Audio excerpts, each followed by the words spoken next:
Excellent. So, do you want to like hit a brief recap of what you recall, and I'll jump in with anything that I think you've maybe missed or not missed or whatever. Yeah. So, correct you. yeah. So we just found a dragon's hoard. All of us had vorpal blades. I don't remember this bit. Yeah, man. There's like some really cool things. There was like Baba Yaga's hut. We found that.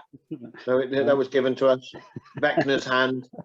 Got a full sweep, eh? Yeah, I don't remember. This must be a different campaign.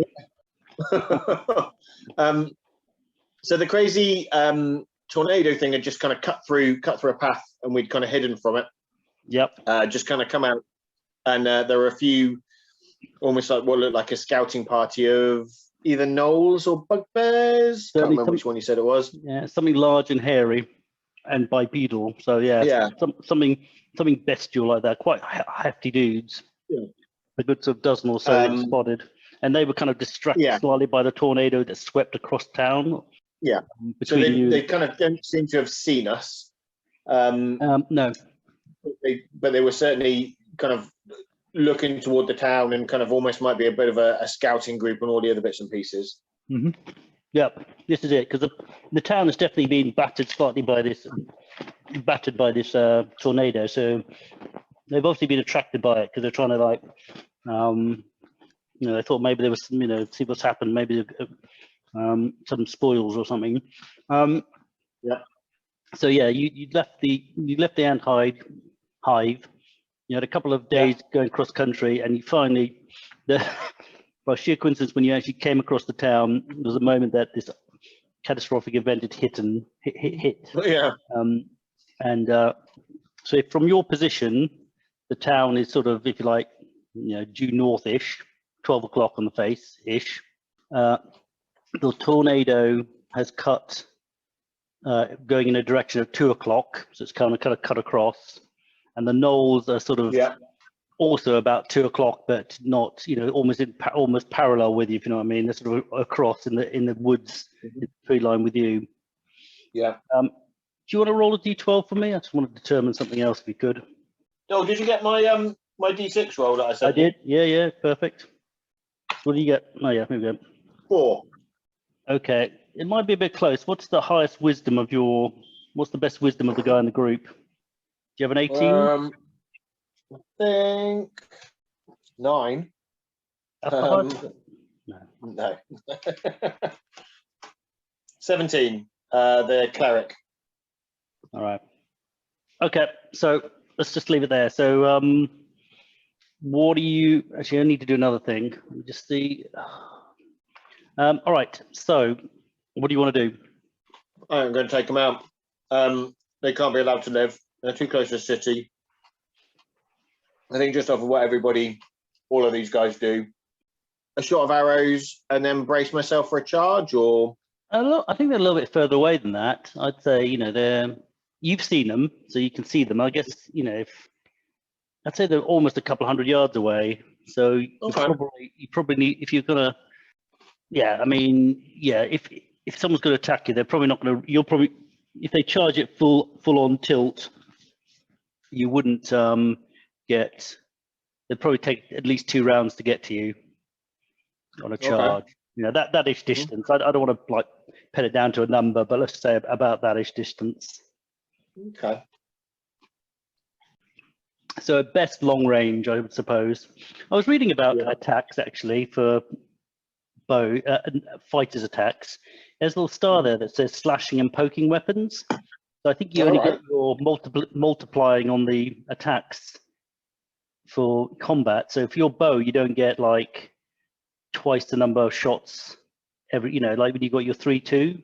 So it's not like you get, 2 and then 1. 4 and then 2, 4 and then 2. You just get. Oh, right, yeah. So I think that basically you get extra chops. You don't get extra twang. So kind of the guy's plan essentially is. Well, I forgot to roll this. Yeah. So I would say that they're all within a blast radius if you can get it to them. Range is 10 foot per +1 per level. So that's. It's not that far. 10 foot per level. So that's you're 7th level, aren't you? You've got 80 feet. But it's got a blast radius of about 30, so about 100 feet. So you're probably going to have to stalk up a little closer to get them. So I'd say you could do one round of stalking up, roughly. I'm not going to lose any tears about this, and then you can blast them. Now, I think it's a good chance they won't notice you because they're still like watching this thing, but there is a chance. So you have to be obviously aware. That's fine. Yeah. Okay. So as I say, that's kind of like the overall plan. The other boys will have their kind of bows and slings and other bits and pieces already. Yeah. And then the fighters obviously will take the front, and then the thief will carry on sniping, and the cleric will see what they can do. I'm just looking up these bad boys to see. Being a little bit useless, it's got to be said. Okay, so just to recap, you're going to sneak up, and you're going to drop 2 fireballs on them right in the middle, and you're going to then open up with missile fire, and then the fighters are going to prepare for a potential counter. Yeah. All right. Okay. So I'm just going to see. I'm going to roll. Yeah. Let me roll 2 things. One is whether they. Do I need to roll 2? No, you don't need to roll 2. No, I do need to roll 2. Okay. So. Okay. They don't appear to spot you. Okay. So you can drop these 2 mother hubbards on them. Sweet. Is that do you want me to roll for each individual beastie, or? No, I'm going to treat them as like, otherwise we're going to go crazy. So I'm going to treat them as fireballs of that magnitude. Yeah. Okay, so first 7. Yep. Oh dear. Oh dear. You get any pluses on that, or is it just 7? Is it? Just 7. Ooh. Okay. Yeah. All right, the first 7 is 22. That's awful. It's not bad though. So that's 11 minimum, right? Yeah. Even if they say. Next one. Oh my God. 7 6s. Who that's amazing. Actually, this is a lot better, this one. To be fair, this is a lot better. Keep up your character, mate. Much better, actually. Oh no, it is. Yeah, okay, cool. And then 28. Okay. So you're not using any other pyrokinetics. It's just going to be arrows and waiting, right? So just drop these 2 mother hubbards in there. Yeah. Okay. So the minimum is 11 plus 14. 10, 13? No, 14, right? 14. Yeah. The minimum is 25. Yeah. Okay. Well, these 2 fireballs go bombing in, and it's just like just 2 long. And I guess you just fire these arrows in anyway, right? Yeah. Okay. So it's going to take about a round. So that's your 1 round of sneaking, right? And then 1 round of action. And so presumably you're going to wait to see what happens now, are you? Or are you going to like put some magic missiles that will hit automatically in? Or are you going to hold your... Just going to hold off to see what happens. Okay. If they start coming out, then obviously I'll start pegging them. But okay, all right. So, so give me another wisdom roll. And you've got 17, haven't you? Yeah. 4. Okay, that's a good roll. Okay, so as you're looking there, obviously there's this complete charred wreckage, and just basically there's basically just charred mayhem, and there's one of these creatures who just he looked like he almost might have made it, but he just groans and falls over. So you've just completely massacred this. But at that moment where your cleric is turning around to congratulate the magic user, he does a double take, and he just sees this huge boulder coming through the air like this, another boulder coming like this straight for you. Yeah, handsome. What are you going to do? Said we look around to make 4, sure 3, we're not 2, 1. 4, 3, 2, 1. What are you doing? You done nothing. You're doomed. Do it. Okay. So what's the cleric going to do? Scream incoming, and everybody kind of try and dive out of the way.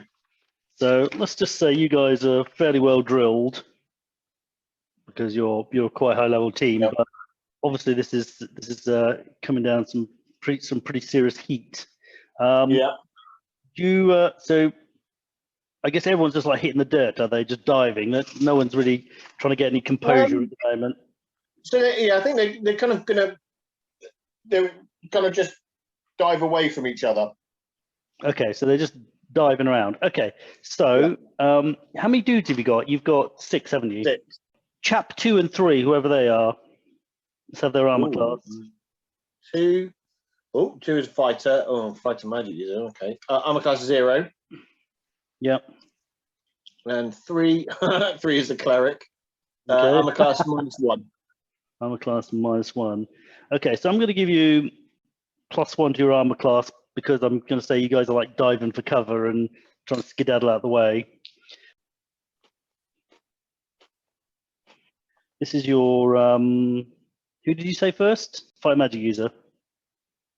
That's number 2. Yeah. Ooh, 19.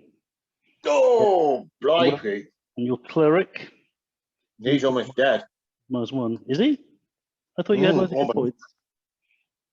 Okay, here we He's go. got 25 hit points max. He's a fighter magic user, mate. Ooh, and that's also a hit. So basically, wow. these great big boulders can fly into the air and smash down on both these dudes. Yeah. Okay, you ready? So Yeah. cleric takes, let's reroll that one, 10 hit points. Okay, not bad. And the other guy takes, we can do 12 hit points. Oh, sorry. I thought. Oh, you hit with a 19. Sorry, I thought you said he did 19. Sorry. No, both hit. Both boulders hit. So Chappie 1. Sorry, I thought when you said 19, that was how many hit points he took. No.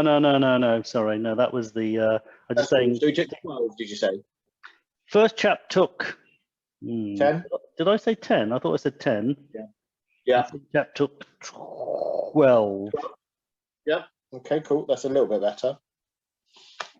And you hear this massive roar, and like the ground kind of almost feeling like it's trembling.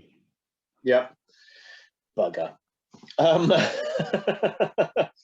We should have been a little bit more circumspect. So yes, the ground is kind of, you can almost feel like shaking. Like. Okay, so kind of 2 boulders, thinking at least 2 stinking giants, probably thing there. So or something kind of all of them. To be fair, they're relatively thing there. So the especially with the big roar and everything like that at all, unless there's something bigger there. But and there's definitely some vibration in the ground, which would suggest that something biggish is coming, possibly. Yeah. An elephant or a herd of animals, but it was preceded by quite a large couple of big boulders. So I don't want to do too many tropes here, but yeah. And they're kind of saying foo fi fo fum. Large beanstalk has been blown down. Yeah, for real, man, for real. I guess. By the way, at the moment, you have a bit of a problem. All your guys are like face down. Yeah, they're all kind of prone, aren't they? So obviously, first things first, they're going to get up as quick as they can. Yep. Kind of facing the direction from which the things came. Yep. And then, whatever they can do. So I guess the magic users are going to kind of come up ready to just fling magic missiles at the oncoming things. The fighters are just going to come up and not have ranged weapons at all. So they're just going to be ready with their close combat stuff. Okay, well, let's think about that. And then the fighters were ready to fight, right? Because they were. Yeah. But some of you guys had bows ready, or did they all have bows? Were they going to drop their bows and? Well, as they're down, they're just going to leave the bows on the floor. As they get up, they're going to kind of draw swords or whatever they've got to kind of get in the thick of it. Right. So let me have a think then. You're going to have to spring up and get ready. Okay, so let's just cut the trace. So basically, barreling towards you, you can see essentially 2 large humanoids covered in sort of like bear skins and whatnot, and you know, one of them has like a kind of, you know, something around his neck that looks like a kind of almost like a amulet or something glistening. The other one seems to have like bits of like ragtag armor strapped to him, and around his groin he appears to have like a like what look like studded armor and stuff. They look pretty like they've just like put some other like gear on them. And behind them all, you just, I mean, all right, give me another wisdom roll, please.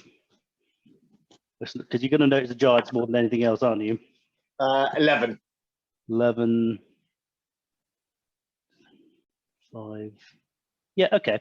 So you also notice that there seems to be, you know, standing about 20 feet behind, not really approaching, but there seems to be like an ogre there as well, like this. He seems to be like going like that, saying, you know, like encouraging the giants on. So here's the rub, I guess. Does it look like a normal ogre? Well, it's a bit hard to tell because, you know, there's 2 hill giants bearing down on it, but you can definitely see something in the background. He seems to, like I say, he doesn't seem to have committed to the fray, but he seems to be like beckoning them forward, yelping and hooping. But these giants look like, you know, they're both each has basically got a large tree trunk in their hand. And they look like they mean business. And so we have to decide here. So I'm trying to think what's the fairest thing to do. At the best case scenario, you can be ready for them. The worst case scenario, you're going to be. I've already rolled for surprise, and you weren't surprised. So what I'm going to say is, if you win initiative, you can attack this turn. But if you don't win initiative, you're not ready to next turn. Oh, wow, okay. So basically, they either get a free attack or you can reply. The other problem is, I think they're coming in from the side, so I guess it's anyone's guess who's attacking. So each one of these giants is just going to rush a dude. So we're just going to roll, okay? Yeah. And they're swinging clearly. So one of them's going for dude 6, and one of them's going for dude or dudette 4. Okay, so dude 6 is Perrin, the thief. Okay. Oh dear. Do halflings get a bonus against fighting giants? I think they do, don't they? If you want to look it up, you can, but... And he's also got a dagger +3 versus creatures larger than man size. He's got a what? +2. He's got a dagger that's +2 normally, but +3 versus creatures larger than man size. Cool, I like it. He's also got his boots of striding and leaping. Oh, okay. Springing, rather. So in theory, you kind of jump out the way, wouldn't you? You think if the boulders coming, he would have sprung even further away? I guess the problem. I think he would have tried, wouldn't he? I think I definitely would have tried if it was. Yeah. So I'm just going to roll which way he went, because it might be that someone else is being targeted. Even closer to the guys. Yeah, right. Brilliant. Okay, so I'm going to say he's not targeted because he sprang further away. Okay. Okay. Yeah. I'm going to pick someone else. So I said so. Who's the other guy? Because it was Perrin and I said Ford. So the other guy is Callum Savage, who's the fighter. Yep. I rolled 6 again. So okay, I'm just going to say this giant veered off to go for this halfling. Okay. Okay, so he's still under heat here. So let's roll for initiative. So we use D10. Low is good.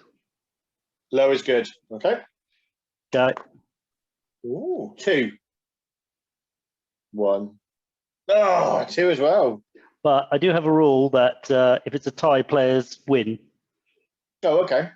So Callum Savage and Perrin are going to be able to have a crack, basically, after they go first.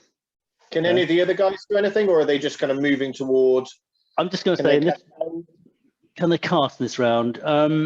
Yeah, they can. You can take an action, but a lot of them are going to have to close in their turn. So the other people can close or do spells, and the guys actually in combat can fight. Okay. Okay, so giant one's going to have a go at Callum Savage. What's his hit armor class? Callum Savage, 2. It's not bad. Not very good. 20. Oh, piss. That's not a good shot. Right. Okay, interesting. Let me just roll up that. Let's hope it's not too bad. So you're lucky. It's only 7. So times 2 is 4. Okay. That could have been worse. So That could have been a lot worse. He takes 14. Oh, to what's the the 7? What is that? Is it 2d6 or something, or 2d8, or if you don't mind me asking? That's just the damage. I'm just going to roll. I'll tell you afterwards. I think it's more interesting not to completely know. Yeah. Okay, so Perrin. So Perrin had, you got another 20? Not quite. Oh, 19, yeah. Well, you no. I can't see it very well. I'm not holding it very well. Oh, what? Brilliant. Okay. So he basically, I'm going to say, takes such a wild swing that actually his club flies out of his hand like that and goes skewing off in a random direction. And this is the guy on Perrin, isn't it? Okay, and it flies off towards the burnt carnage over that way. So he's seen the halfling and he's trying to like actually hit him mid-flight as he's like done his boots of leaping, trying to like smack him like into infinity. Oh, I wish I'd done the other way around. So I would have loved to have like. Man, that would have been so good, man. That would have been so good. Home run. Home run. He gets straight into town, but no, he completely screws it up. And he lets go, and his tree trunk just flies out of his hand. So Callum Savage and Perrin can reply this round. Okay. So Callum is 3 and 2, so 2 attacks. He has a +1 sword, and also +1 to hit because of his strength. You're level 7, aren't you? Don't even look, mate. A 3 and a 2. Oh. Okay. He's basically nice. he's still kind of completely still rocking. He's still rocking. He's jumped up. He's been whacked like with it was a great shot, but somehow he got his like shoulder into it and he just like took it and then couldn't reply. Okay, Perrin luckily isn't in orbit. Oh man, that was funny. Very luckily. So he's going to he's going to attack back. I guess it is just 1 attack, isn't it? Yeah, for a thief at that level. And he's 5th level, is it? He is 7th. He's 7th, is he? Okay. Doesn't actually make any odds. 5 to 8. But he's got +3 to hit, right? Because of his dagger. I presume he's using dagger, right? Because of his dagger, and that's it. Yeah, nothing Well, else. I'm going to give him an extra plus for being a halfling. I don't know what the rule is, but I'm just going to say... Oh, I can look it up. Bear with me 2 secs. If you want to, yeah. Yeah, give me 2 gifs. It'd be nice to know. That would have been hilarious. That would have been so good, man. I'm slightly disappointed it isn't. No, they don't. It's the dwarves that get the bonus, is it? It might be on a funny place, that's the problem. Yeah, when being attacked by ogres, trolls, and magic, dwarves subtract 4 from their opponents to hit dice rolls because of the dwarf's small size and combat ability against these bigger creatures. All right, so it's more of a defensive bonus rather than to hit. Yeah. All right. But there's nothing for halflings. I guess they just, they're not considered to be. Yeah, well, it would have been that roll would have been a -4 against the dwarf. That'd be like 1 -3. All right then. So you still got +3, right? Yeah. +3, 1 attack. No. You got 1 as well. All right. So tell me what goes wrong. Well, these guys are like rocking it. A natural 1 as well, isn't it? So I think so. I think he's jumped up. He's leapt up. I mean, is this related to the miss? Is it? I mean, maybe is it related to this miss because he missed him so badly? It's all related to the thing. It's all related to the thing there. So as he's kind of sprung up, he's seen the giant kind of go to take a great big kind of swing. Yeah. And he's kind of fumbled with his dagger to kind of get out to like try to try and like stab his finger. And as he kind of tries to stab his finger, his dagger gets stuck in he misses his finger completely. It sticks in the giant's club that then kind of just goes swinging off into the distance. So the giant basically didn't want to get his hand stabbed by this dagger. So as he was swinging, he saw this coming in, and so he's like, "Let go!" Like, so they both lost their weapon. And then the dagger's kind of got into there as well, and then got ripped out of his hand as it kind of goes. Okay. Oh dear. So Perrin's lost his dagger. Okay. Yeah. So what about the rest of the chaps? So the two magic users are going to throw magic missiles at the ogre. I'm just a little bit concerned about that ogre. Okay. A little bit concerned by that one, just because you think that he would have thought that he'd be coming in. Haynar, the fighter, is going to run in to try and help Perrin. Okay. And Should we do the ogre first and get that done, if that's all right? Just then it's cleared off. Of course, of course. Yeah. So both are opening up on the ogre? Yes, please. All right. Don't know how many it is. Sorry, bear with. It's isn't it 1d4 per level plus 1? I thought it was 1d4 plus 1 every second level. You're right. You should have taken my offer. I think it worked really neatly. The reason why they both fumbled each other because they're both trying to like bat him out of the air, and then he tried to stab him in the fingers. Oh my god! I just and can't imagine how funny that would have been. Yeah, no, that would have been classic. And so basically, as the dagger was about to pierce his fingers, he let go of it. So the dagger went in, and then the club went off. Yeah. Perrin wasn't holding onto the dagger when he stabbed it in, was he? He didn't go flying. Obviously not hard enough.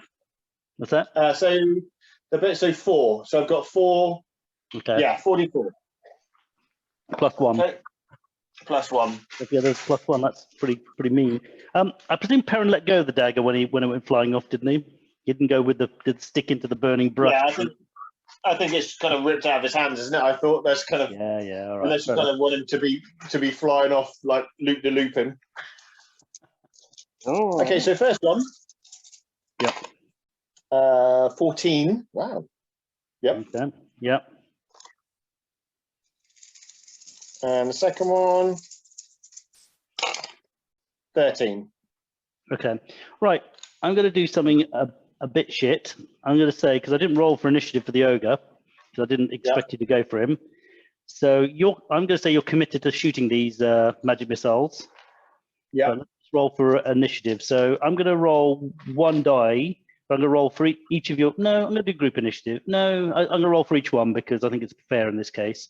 So you can roll for each of your each magic user. Okay. Okay. Yeah. Sorry, dude. You're gonna have to beat it too. That's cool. No. Nope. Okay. Both vibes. Basically, you see him. You both launch it like that, and they're honing into him. But at that moment, he just seems to disappear. Mother Hubbard. I knew there was some around. Don't they chase him to wherever it's gone? The magic missiles. They automatically home in and. That's true. Cross-dimensional. No. It's not that. I'm just. I'm thinking about something. Well, let me just check something because I think it does actually matter because you're right. They're not. Can you read about targeting magic missiles for me and tell me how it, how it finds things? Do you have to, like, for example, do you have to be able to see the guy, or is it when it launches its fire and release? I know it's a bit unfair because you don't really know what you're looking for, but I think, use of the magic missile spell creates 1 or more magic missiles that start for the magic user's fingertip and unerringly strike their target. So I guess you've got to see him first. Yeah, you did see him. Read it again. Use of the magic missile spell creates 1 or more magic missiles which dart forth from the magic user's fingertip and unerringly strike their target. Okay, I'm going to say that he disappears, but you do hear what sounds like a kind of almost like a thud that you associate with these things hitting, and they sort of follow it and then seem to like hit. Basically, you think they've hit something. Okay. Put that there. Okay. But whatever they've hit, if there's something hit there, then you can't currently see it. Yeah. Okay. But this is pretty rough terrain. There's trees and whatnot as well, so it's not exactly easy. Mm-hmm. So yeah. So what about the other chaps? So what are they doing? So anyone closing in combat probably has to close turn. You just have to pick who's on who. The cleric is going to go and help Callum, and then the other fighter, Haynar, is going to go and help Perrin. So it's Haynar and Perrin and Callum plus the fighter. Azure, the cleric. Okay. All right. So they're closing in now. Rah, let's do initiative. I give this dice a proper roll because I've had 2 2s now. All right, got a bit of a chance this time. No, I haven't. 10. Okay, I got a 6. All right. So evens it's Perrin. Evens it is. Perrin. Plus, I can't remember. It's 0, isn't it? No, it's 3. 3. Mm. All right.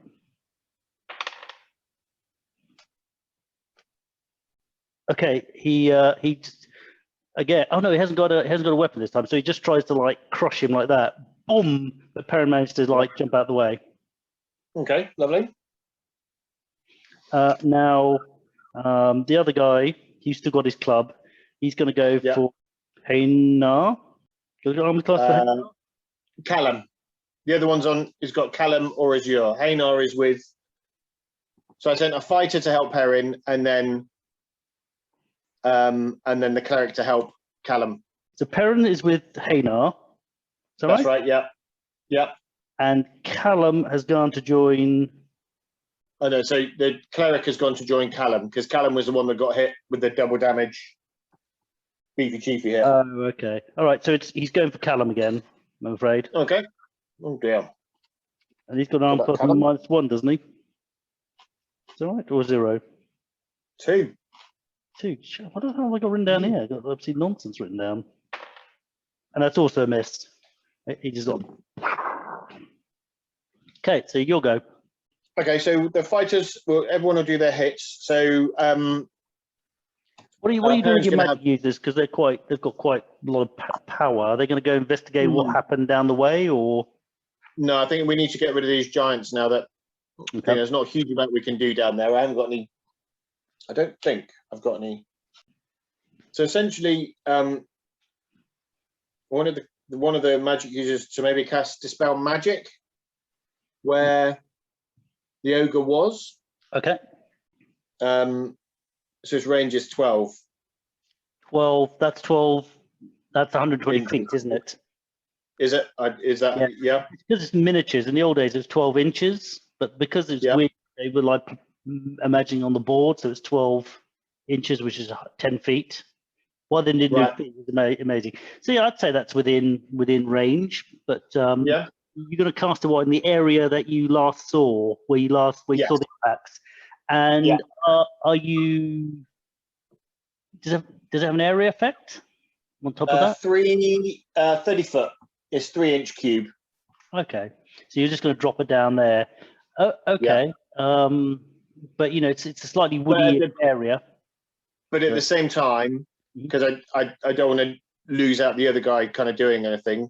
Sure. The other guy is going to cast Magic Missile at the ogre against Perrin. Giant or large humanoid. Large humanoid. Okay. All right. So why don't you give me your damage on that then? Okay. Just because I don't like the whole thing of, because it kind of annoys me sometimes in like Warhammer and stuff or Warhammer 40k where they would kind of like shoot at something, and then when that destroys, then they'll start shooting at something else. You're like, well, you should really at the beginning of your turn state where everything is shooting, so that's the Well, that's why I was asking about your bows and stuff, because it'd be good to know, like, and I want to know about your magic missiles, whether you're going to like extra turbo those humanoids. It would have made it. Okay, go for it. 13. 13 in total. Yeah. Okay, so hits this thing. It's like clearly displeased, but it still looks in pretty rude shape. Yeah. Bye done. Okay. So Perrin on the giant, just with a normal dagger. Okay. No, he's got a normal. You're happy that he's got loads. He's a thief. Yeah, no problem. I'm just thinking, because he obviously lost his weapon last round. He's pulled it out. I think he's a thief. He's going to pull one out and be ready. I don't think it's like, I could, if you're being an arsehole, well, not an arsehole, but being like uber kind of cage, you say, well, he's not really ready to fight anymore. But I think he's a thief, lots of daggers, halfling, he's pulled it out and he's ready to go. And he lost initiative, so it's time to find it. Okay. Yeah. Let's do it. So he's a thief. Okay. Let me just check AC again. Okay, what do you get? Almost 8. Nope. So No. he does like that, and it just like goes into like this sort of shield that's strapped onto this guy's calf, like on his shin. No chance. Fair enough. Then we have Haynar. Yeah, might as well do this giant first. Yeah. He's a fighter, isn't he? And he's not he's not a fighter magic user, is he? He's just a pure fighter. No, just a pure fighter. So 1 attack at +2. 1+1 for strength, +1 for +1 sword. Okay. So 15 with the pluses. That's a hit. Lovely. DA? Long sword, is it? Oh shit! No, sorry. Only +1, so 14. Is that still a hit? It's still a hit. Yep. Okay, cool. It's only +1 because of the sword. +2 damage. Right. Cool. 3 with the pluses. Take it where you can get it. Okay. Callum? Go for it. He's 7th level, isn't he? He is 7th level. With I've rolled a 7. He's got +2, so 9. Nope. No. Oh, Callum is still hurt from that thing. He's been winded, hasn't he? Yeah, he's puffing. And then as your cleric, right? No pluses at all. Yeah, she's just got a mace. She's cleric. Okay, where's my cleric? 19. Oh, well, that's going to be a hit. But what level? 7? She is level 7. Yep, hit. Good job. Is that a D8? D8 for a mace normally. Yeah. 7. Okay. Okay. Well, again, the giant, I don't know, maybe whack it right in the knee, and it's kind of folds a bit, but you can tell that it's just angry. It's not. Yeah. Okay. And as for your dispel magic, you drop it in that area, but you don't see anything. But again, it's a bit woody. It's a bit, you could go investigate.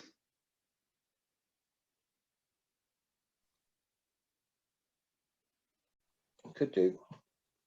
It would take you a turn to run there, for example, but it would take you maybe a turn to walk there. You might, in one turn, you might be able to see if you walked. One turn running, you would get there. No, they're going to have to stay together because he took a boulder to the face and he's not in the best of health. Right, yeah, fair enough.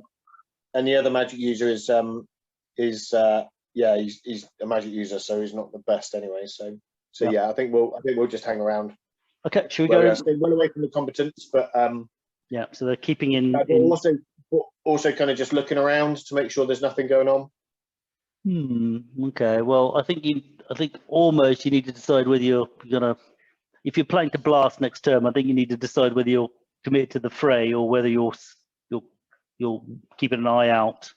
A bit hard to do both. I mean, either that. I mean, I guess I could try roll to see if you're distracted by if you're trying to do a spell and not pay attention. I think we'll go. I mean, after one turn, you might be confident nothing's going to happen. Possibly if you've scouted for a turn, because I don't know. I think one of them's going to kind of look around. One of the magic users. Is he the one who's he's the one dispel magic guy? Is it? Oh, he's used one up spell, hasn't he? I don't know how many. You got 4 of these magic missiles, don't you? Or something crazy. Yeah. Nasty. Right. Okay. So the dispel magic guy obviously was looking down to see what was going on there, anyways. The other guy is going to carry on pinging magic missiles on. All right. So pretty much everyone's committed to what they did before, essentially. Yep. Yeah. Okay. Essentially. Yep. All right. You ready? Let's see if we can bust the trend this time. Buck the trend. I don't think I've ever busted the trend, dude. To be fair. You got to do it this time. 1. 9. Yay! All this talk about not bucking the trend that's done it. Okay. Yeah, so why don't you do I presume so you got one guy scouting, he doesn't see anything. Yeah. Your other dude, you don't want to do other magic missile dude first? Because that's pretty magic missile dude, and this is going to be the same one that's trying to duff up Perrin. Okay, so he's sticking to the same dude, right? Yeah. Enough? Ooh, 16. 16, that's monster. Radio. How are we going to do this? Well, he's not looking quite so content anymore. What's that? Well, he's absolutely fine because Perrin misses, and I presume Haynar does as well on a 6. Perrin misses on a 4, definitely. Yeah. Haynar on a 6. I presume that's a miss. He's only got +1 to hit. Yeah, that's a miss. Yes. They're distracted by their own magic missile. Yeah, just kind of coming in past the head, like swirling their hair around and stuff. Aim a little higher, dude. So let's see if giant. Let's see if Callum can actually do anything this time. So he's back to his 3. He's back to his 2 per round this time. Okay, good. 1 is 17 and 1 is 2. Okay, that's 1 hit. Rather assuming the 2 misses. 2 definitely miss. Cool. Okay, +2 to wound. +2 to damage. Ooh, 8. That's good. Right. Okay. So he's also not looking very. He's now looking a little bit raggedy. He's now getting a little bit like not enjoying that much. Okay. So can I see if the cleric hits? Oh, sure. Sorry. I guess you did your 2 rolls. I got a bit excited. Ooh, cleric hits as well on a 19. That's a hit. Come on. Getting a bit ugly now. Ooh, 5. 5. Okay. So you're beginning to like really like lay into this thing now. But they're still swinging. So let's see. Cleric again. Goes for the cleric. Doesn't like him. Cleric is -1 armor class. Okay, that's a miss. Pretty sure these only have 1 hit per round. I'm pretty sure they do. Okay, and the other dude is going to go for Perrin. Hey. And Westby wants to hit Perrin, doesn't he? Also a miss. That's 2 6s I rolled in a row, but definitely bounce around. Right. Okay.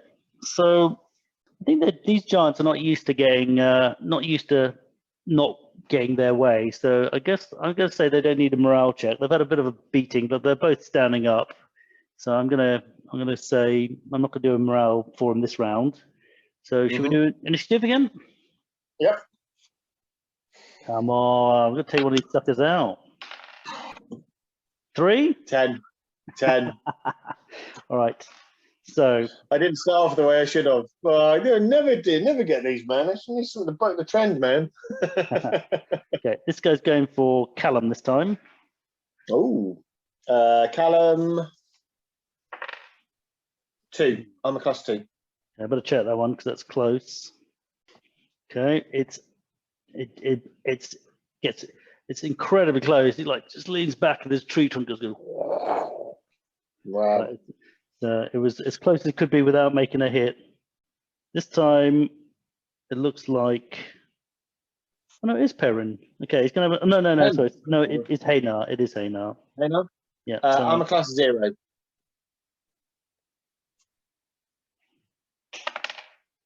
Okay, that is definitely it's a square. Oh, this guy does have a tree trunk. The other guy doesn't.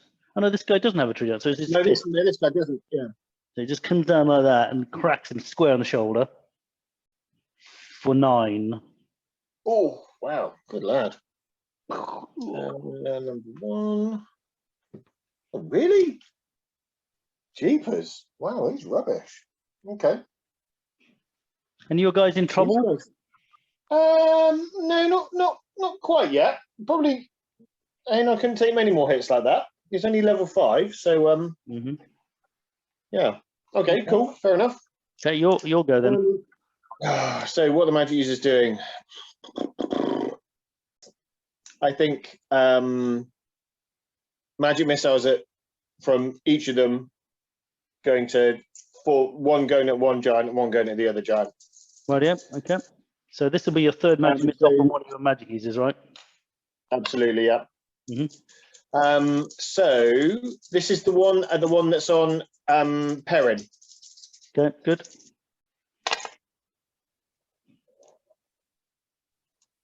16. Okay. Should we do your hits now as well? For him, yeah. So Perrin. Ooh, 19. Good job. And the other guy, 13, level 5, +1 to hit. 13. He's a fighter, Yeah, isn't he? 14 with the Yep. +1. That's a hit. Yep. Dagger, is that D6 or D4? D4. Hang on. Dagger's Against large, isn't it? Pretty sure it's D4. Oh, you mean you're gonna? Oh, against large. Oh, yeah, I don't normally play those rules, but if you can look it up, you can have it. They're quite good fun, those. I've never really done those. Normally it's just too fiddly. If the player wants to do it, then can't grumble. So I'll be back in a sec. 1d3. Wow. Oh, you get less. Yeah, 1d3. Enough. Okay, that's harsh. Okay, so D for 3. Okay, 3. Oh, he got the 3. Okay, well, he got the match. Yeah. Well, I rolled a 5. So, and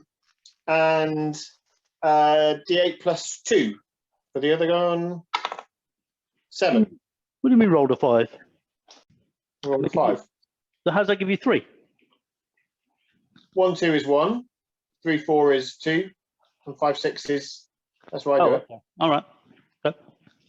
Fun. If you go 1, 2, 3, 1, 2, 3. Well, that's how I normally do it, but you did it your way. It's fine. I was confused when you said a 5. I was like, where did you get that?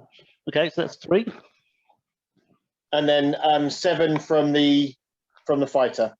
That's quite a lot in total. Okay, so between you guys, this giant's like goes to his knees and just goes. Cool. Lovely. Done and done. Okay, so the giant on Callum. Mm-hmm. So the 4 magic missiles first of all. 13. Okay. And then 1 attack from Callum, +2. Oh, 20. No, you're feeling it now. And then win back. One attack from Azure. Mhm. 2 misses. I was close to a 20 though. So here's 20. So this is at D8 +2. rubbish. 4, 8 with the +2. That was a shame. That could have. Okay. Well, even though it wasn't the cleanest shot in the world, but between the magic missiles and that shot, again, the second giant just like collapses and just that's him. He's done. Okay. So. And at this moment, you hear like a muffled cheer in the distance. Oh, thank you. Okay, so can I'm just gonna roll something for a sec. Yeah, go. Tell me what you're up to. So Callum and the cleric. No, hang on. Callum and jeepers. Right, let's go for it. So Callum is going to run towards where the ogre was before.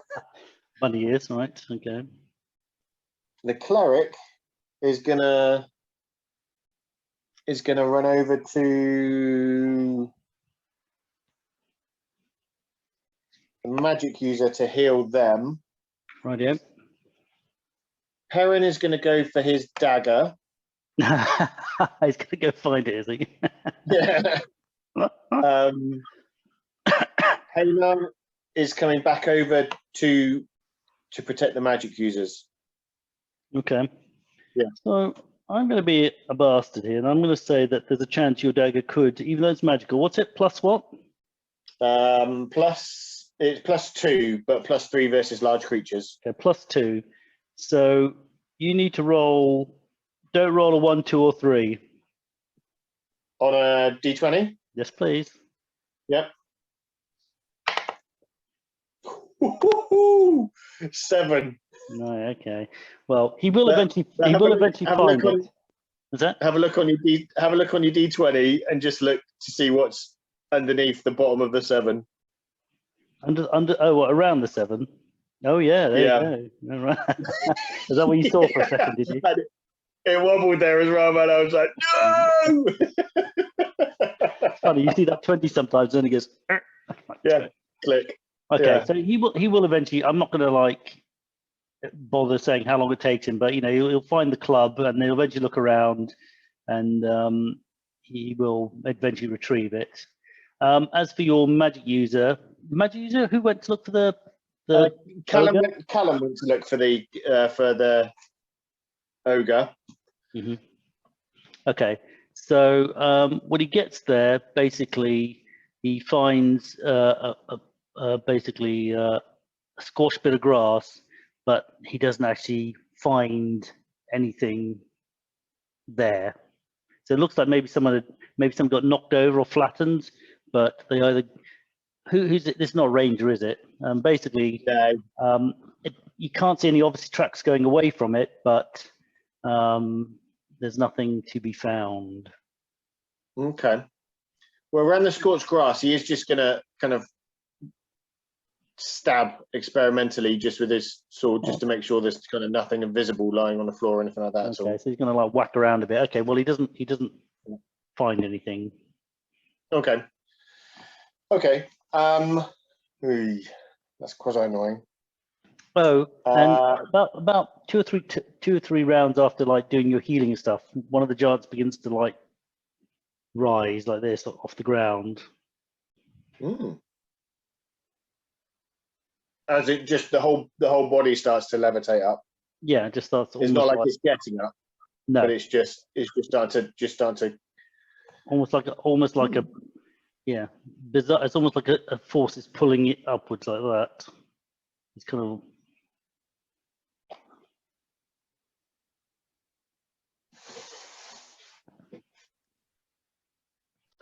Oh, hang on. Okay. So he's doing that. Sorry, I should have. Yeah. Okay. Yeah.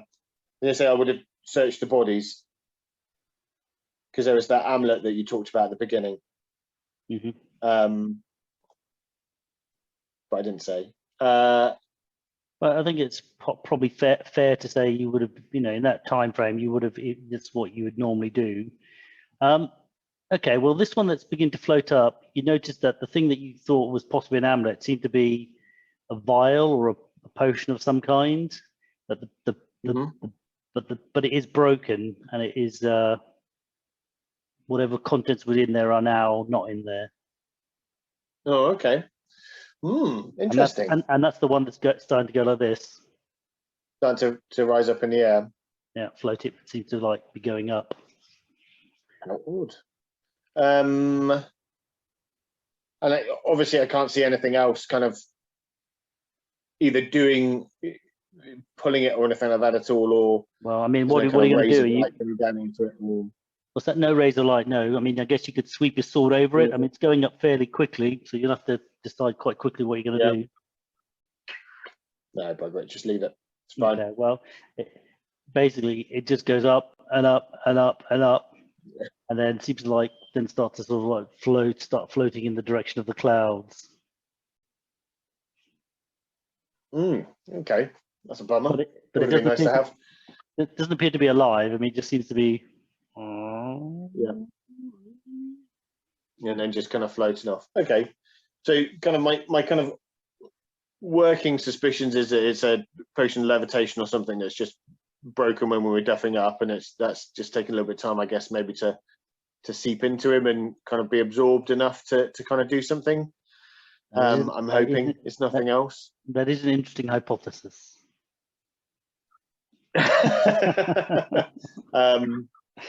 Yeah, I mean, I guess one of your magic users could take an educated guess, I suppose, but no, that's fine. I think stranger things happen at sea, I guess. Yeah.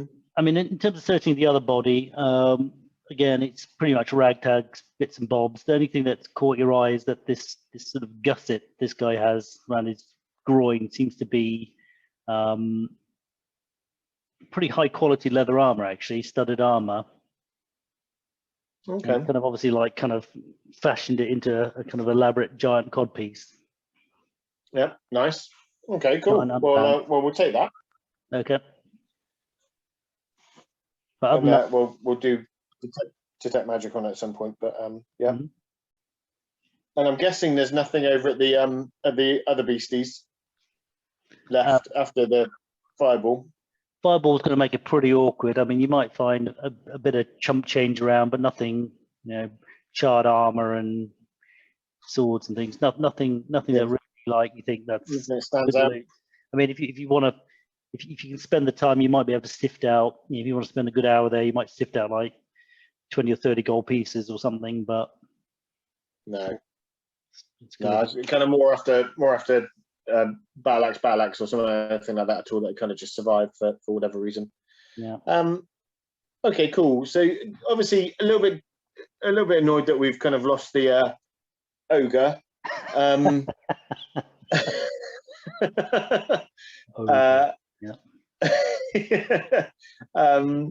I guess there's not a huge amount we can do about that now. He's kind of gone and gone. I don't have any rangers or anyone kind of with those kind of skills. So I think we're kind of just going to have to kind of make for the town or the city or whatever. All right. So I guess that's where the cheering came from. Yeah, well, this is it. So you kind of obviously, when you look over the battlements, you can see like there's obviously quite a group of people who've been gathered there, because first of all there was like a humongous like explosions, and then these giants came barreling along, and there was a massive fight. So they're a little bit. And then just blowed up. And yeah, blowed up into the air. So this is it. Now they're pretty quiet because like, what the hell's going on here?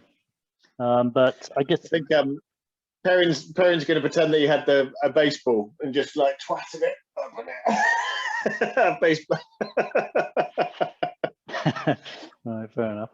Okay, so I guess in terms of like the terrain, there's basically a good bit of I don't know, a quarter of a day's walk or something to go from the edge of the well, I don't know, it's not that far. Basically, you can make across open territory back to the town if you want to, and you can be in the gate certainly by early afternoon. Obviously it's open territory, so you could take a bit longer and try to if you're worried about anything getting you per se, but so far there was a band of scallywags and two giants, so it's probably fair to assume that anything would have been flushed out by then. It'd be unlucky. Well, when it comes to their aid and stuff, I think, wouldn't it? So if there was anything, so that would kind of be if it was a proper kind of raiding party or anything like that at all. So I guess we might have run away if they saw after seeing that display. It's interesting though. The two giants. Well, I see Perrin belt that giant away. So I guess I mean,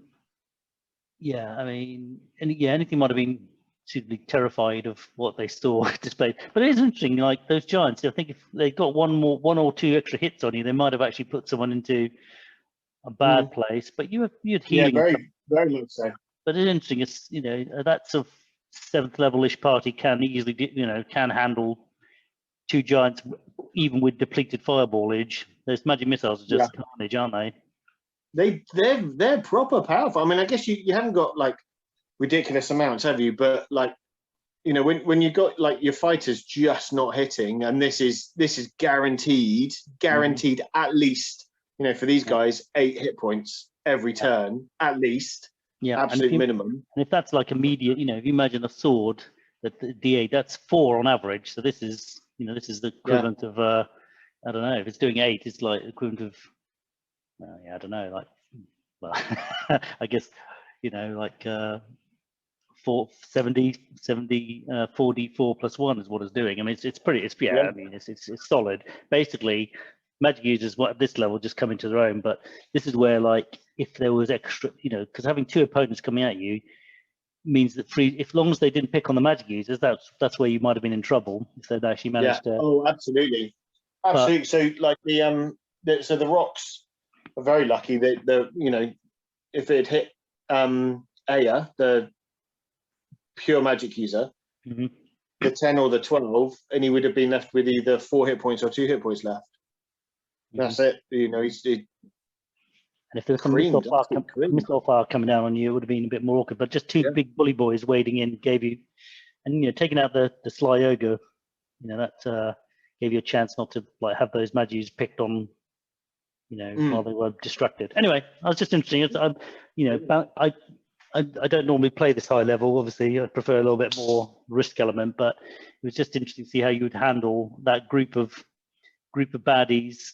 And that's what that I asked you to roll that d6 to see what if there was an extra random encounter, and that's what you came up with. So yeah, yeah, and that's kind of like my own silly fault for kind of for doing that and forgetting I should be checking elsewhere as well. Like when you know, and like all the way through the end thing, I was like, yeah, so Perrin's going to be looking behind and stuff like that, making sure that nothing's happening there. And then suddenly we get here and like, yeah, man, we just do all of this stuff because we're so cool. Yeah. Well, it's funny. That's what made me laugh, because like in the antler, you always got like someone on thing. But to be fair, if you're playing it half realistically, there's a tornado ripping through. There's a group of baddies there. You think that's it. What else is there? I'm not really looking over my shoulder. All right. Okay. So okay. So you know, you come across ground, and like as you come towards the town, it's like, because it's like kind of a bit of a rural kind of place, and then, you know, a bit of a, you know, outback kind of area. It's like a fortified palisade. It's not a big town. It's like, you know, maybe a big village, small town, but there's quite a lot of like guards on the wall. They're all like staring at you like this, because they've, you know, these giants have always been around this area, but they've always been a menace, but never really been, they've sort of left the town alone, but it's always been a little bit of a worry for them, you know, because the giants have always taken the view that there's easier stuff around than trying to get into this, maybe get into this town. But obviously you can see there's a sense of relief from like the town guard that, apart from the flying one, they're they, you know, but they're certainly definitely, you know, the guard are like, no one's challenging you. They're just letting you come in, like in, like. So it's a shame that we didn't have time to put like a scuba suit on the floating giant, because when that kind of wears off and he falls down into a tree, it'd be like one of those kind of urban legends with a giant in scuba gear just stuck in a tree, like with no lakes around or anything like that. You did have 5 minutes. Yeah, if you end up in the wilderness and I roll for a random encounter, it might be giant falling from the sky. Look at all the time, man. Look up. Straight away. Drop us on, look up. Shield up. Okay. All right. So you've navigated the anthill, you've navigated the wilderness, you've navigated the hideous ambush, and you're all in one piece. So what's the first protocol? I'm just going to assume you've healed up. I'm not going to worry about. Okay. Thank you. So first protocol. I was just thinking this when we were coming back. So first port of call is going to be. Sorry, I'm trying to read my writing. There we go. So first port of call is going to be Etna, whose daughter died in the Hive. Okay. To give him the amber brooch. Okay. Right. Just for old time's sake, you know, when you first entered this town, you got tagged by a crossbow bolt. Man, are we going to do it again? Yeah, a bolt comes flying out of nowhere. Are you kidding me? But are you kidding me? This time again, not. This time Petroleum Blonde. This time not a 20. Not double. Yeah. Right. So this is prior to healing, because I didn't. Okay. Who's number 6? Number 6 is poor old Perrin. But it only clips. Doesn't matter, does it? Yeah, it only clips him. So he basically takes a nick out of his ear and puts a little scar down his face. He just turned like that at the last moment. So he only took 1 hit point. But again, it seemed to come from somewhere in the palisade or possibly some houses. So it's going to be very hard to track it down. But it sounds like no one got killed. So someone doesn't like us, man. Really doesn't like us. I thought they'd kind of gone. I mean, is it? He's got his boots of striding and leaping and stuff. Can he? He's going to try leg it across the palisade, is he? And try see if he can see where it came from. I think so. I think because this guy's because I've kind of done that twice now, and the fighter mage has fly.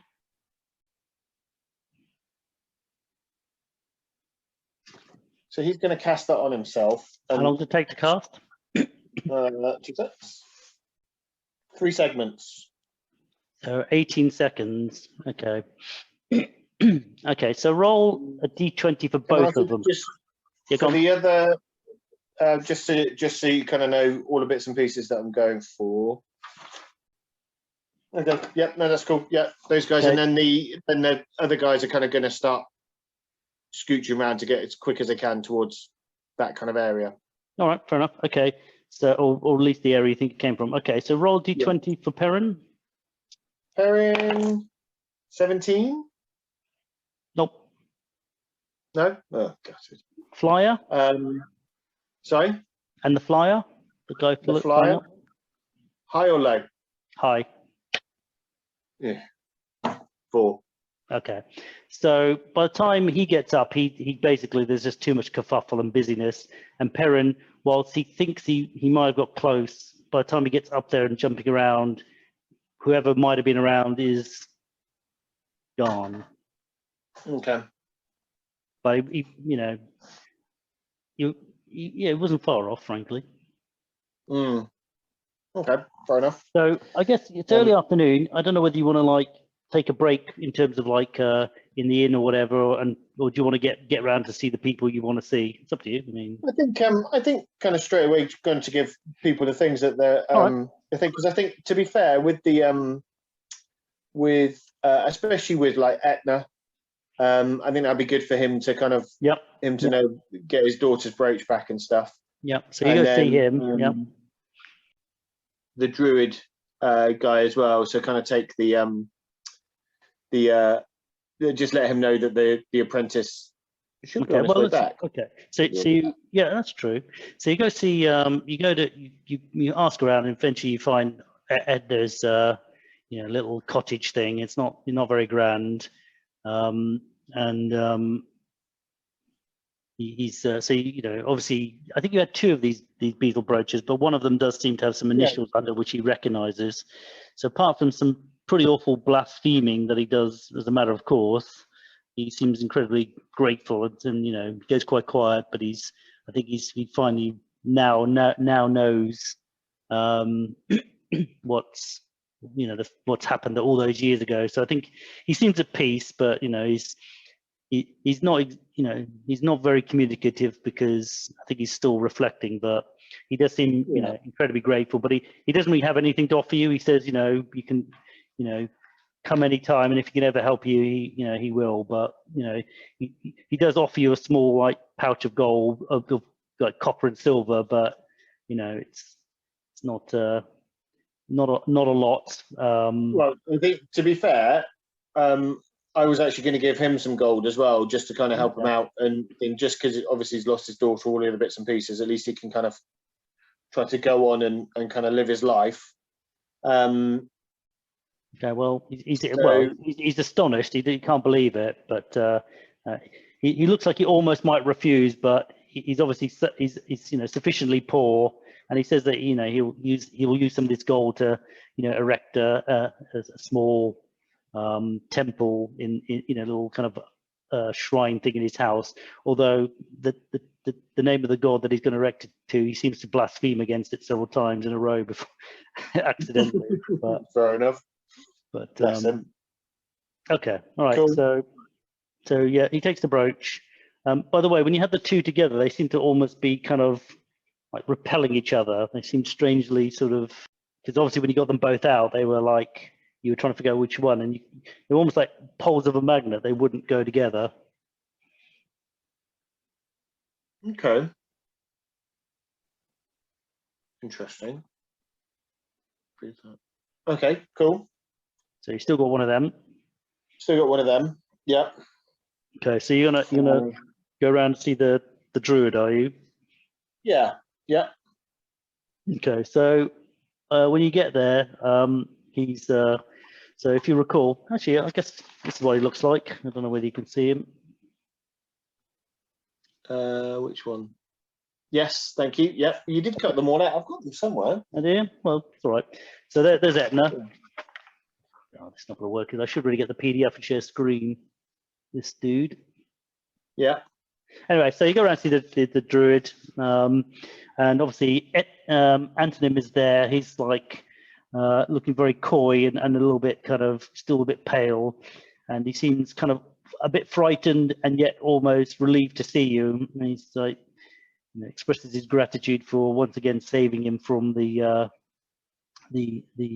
hive, and likewise the druid is says seems very appreciative, and says if you ever need I presume you also tell them about what's the hive is destroyed. Yeah. Okay. Well, he oddly doesn't seem that pleased by the sounds of it, because he seems to be more like in view of like they were just the ants were just doing their own thing. But he's grateful he saved his apprentice. But he does say that the town as a whole will be much happier and much more prosperous. So he said you kind of get the vibe. He said I think most people will be happy by with this news. But because I think he was going to say he could offer you some more magics if you wanted to go in and stuff. But once you tell him that it's destroyed, he obviously says, well, you won't need any of my pheromone potions in the future. But but if you ever need his help, obviously he basically says outright, he categorically owes you a favor. So I mean, we will just ask him if he knows. So we'll kind of describe the kind of the carvings and all the other bits and pieces that were there before, because I mean, obviously he's no sage or anything like that at all, but like he might be aware of something that kind of was there before. Okay, so he goes really kind of quiet, and he sort of you can pretty much tell he seems to be thinking something. I think you pretty much read his body language that he knows something about that, but he's certainly not, as you're telling him, he's not actually he's not coming out with any information. Okay. You can try press him on. I don't know. I mean. Yeah, I think we will kind of press him just a little bit, just to be fair, because we want to kind of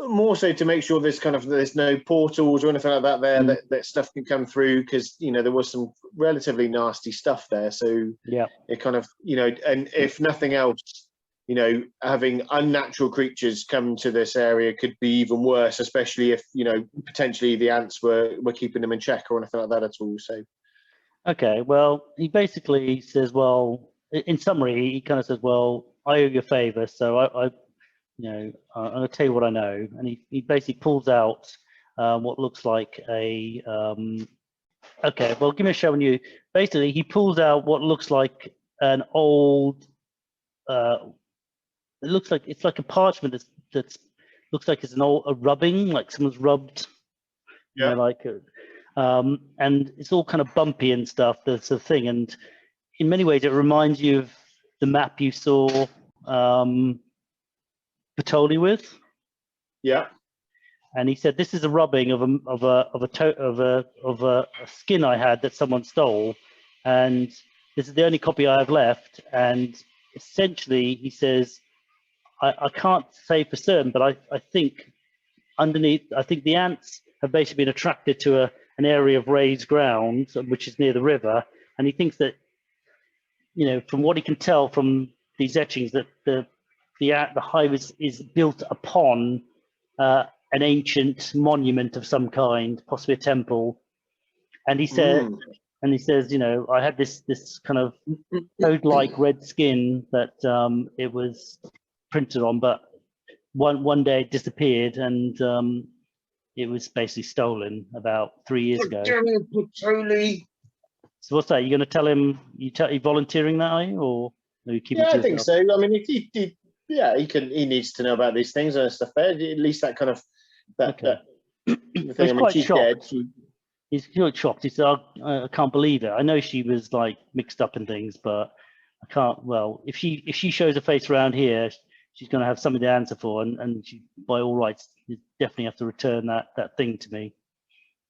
I think we're just going to say, unfortunately, she tried to kill us. Unfortunately, she's dead, and unfortunately, we tried to do that, but in the fight, everything was kind of destroyed that she was carrying.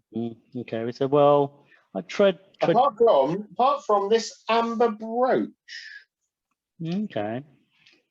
Okay, so he looks at it and he says, well, and he holds it up to the map and he says, look, that looks like this piece here, which is adjacent to this like archway. He says, to me, it looks like it's a related thing, possibly either a seal or possibly a key or something. It seems to relate to what looks like a door or a gate. And he looks at it very carefully because he said, I've always thought one of these might be around, exist, but I've never seen it before. Interesting. Says, did I say this? I can't remember, but basically says, oh yeah, you might want to tread carefully around Vitoli's demise around Gaster, the merchant. I think they were quite.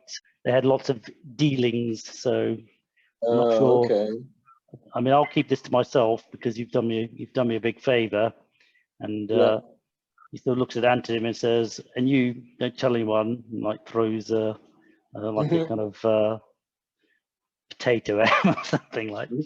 He's obviously still a bit annoyed with Antonym for his exploits, but yeah, he says, "Yeah, this red skin that I had was stolen. Now I know what happened to it." I don't suppose you've got it, do you? Well, we did. It was pretty much destroyed. I mean, he can have it. It was pretty much destroyed, though, wasn't it? So. Oh, okay, so you kept some of the fragments, did you, or like what was left of it? Yeah, Yeah. he looks at it, I goes, he goes, yeah, this is definitely it, and so you can see it's still got this red bumpy leather, and most of it's charred, and it's pretty much he says, so essentially this bit of parchment is the only living record of what was on there, and it's not particularly clear because I took it years ago and I didn't think I'd need it, but I just kept it as a record so I could see if I could find anything else under, in case there were any hidden marks I couldn't see. Yeah. This is basically it. But he said, do you mind if I keep this bit of skin just for my... No, not at all. He can have it. Yep, absolutely. I mean, it might be that, we might come back to him for some advice if we need to kind of delve again down that ways. But yeah. All right. Okay. Because I mean, he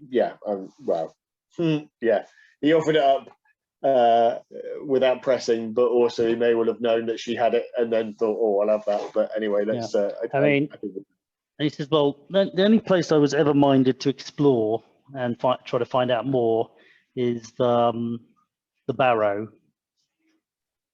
The Barrow. It says it's about 3 miles north of here, I think. Basically, that's where I think this came from. I acquired it from some people, and they said that they got it from there. So if there's any more hints, it might be in that location. Okay. Yeah, you done? Okay. Cool. So, you got any more questions, or you done with the? It's up to you. Is there anything that we need to know about the Barrow? Kind of sounds slightly undeadish. Yeah, one sec. So essentially, he said he looks at you as if you're half crazy. Goes, you're not thinking of going there, are you? No one comes back from Sladadin's Barrow. Saladin's, something like that. You didn't quite catch it. Yeah. Well, it depends, man, and we might have to see. Yeah, we'll see. Point one of his little ferrets. He's got these 3 little creatures that sort of bob around his body. They look to be like popping out his hair and stuff. They're like popped out. So I think these things are getting hungry. Happy to answer any more questions. I can, if you think of anything that you want to know, either about about anything really. I mean, I think to some degree I've paid my favor, but I'm happy to help you guys out because I know you guys help the town out quite a lot, even though I don't completely approve of destroying of these creatures. Yeah, well, that's fair enough. I mean, I guess yeah, this I think is always going to be a difficult thing for him to kind of assuage his conscience with, just because they're giant ants doesn't necessarily mean they need to die, but they, in this particular thing for the actual town, they probably needed to. Yeah, well, if I have a wasp nest in my my shed, I don't want it there. Yeah, at this point, Antonym kind of like seems to regurgitate some sort of like stuff into his hand and then like gobbles it back down. I think that boy's fucked for life. I think. I presume that you kept that to yourself. Yeah, absolutely. But that is quite amusing. Yeah, I'll leave him to it. I'll let him go and do his bits and pieces. Right. Yep.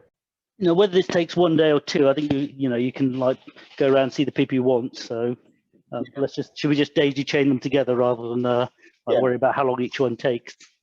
So who else do you want to go see? Namoba is the half orc, isn't he? Oh yes. He was the ant larva. Oh yes. Did you manage to get any of those? I think so. I thought I did. Because how did you transport them? Like, you couldn't have taken too many. You don't have a bag of holding, do you? I do have a bag of holding. Oh, do you? Yeah.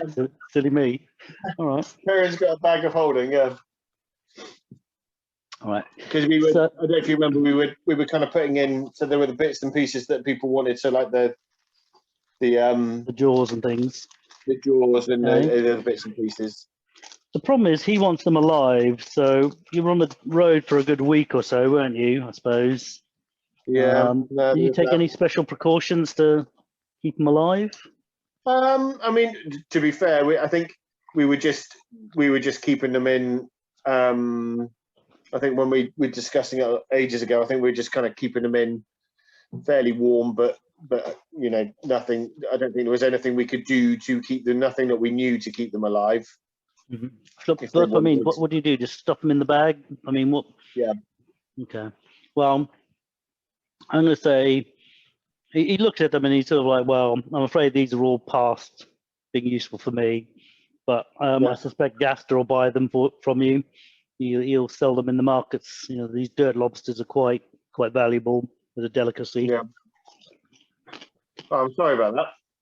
No, but thank you for the advice about the humidity and going down for the queen and stuff. Yeah, you need to kind of pack them in damp straw or something. Yeah. Or some sort of like humidified stuff. Yeah. Essentially nothing that we could have done. Well, I don't know. I mean, I guess it's not something. We've been a few sessions, didn't we? Probably. I mean, because I think we kind of went a slightly roundabout way, didn't we? So yeah, and I suppose it's not something we covered at the time, so it's a bit hard. I don't want to punish you for like sessions ago for what we didn't discuss, but I don't know what you could have even done really in terms of trying to. I guess there might have been some nesting material, but whether you would have thought to do that. No, I think to be fair, I think we did say about straw and stuff, but I don't think we, as I say, we were away for a long time. And a bag of holding is not going to keep them warm, is it? So unless we put something in there to kind of create heat and stuff, well, I guess I kind of imagine it being a fairly kind of sterile environment that's neither hot nor cold, but just not it's just there. I mean, I guess we could roll. It's like on a 20, there's some alive. I'll give it a go. Yeah, I think to be fair, the guys have earned enough money anyway. It's more just kind of going around seeing people and thinking that, oh, so close, a 2. Literally, it kind of almost rolled onto a 20, man. Oh well. Okay, so I think they're basically part into none of them are. Yeah, it was just the 2. The environment was just 2 and time. So but he says Gaster will take them off you. He's obviously pretty gutted. Are you telling him about the ant hive as well? Yeah, I mean, because he helped on the thing. That's what we went to do and stuff. He would have asked. Yeah, he would have asked. So yeah, he's also. I think he, on balance, is probably he's a bit gruff and grunty, but he says, well, that's probably for the best.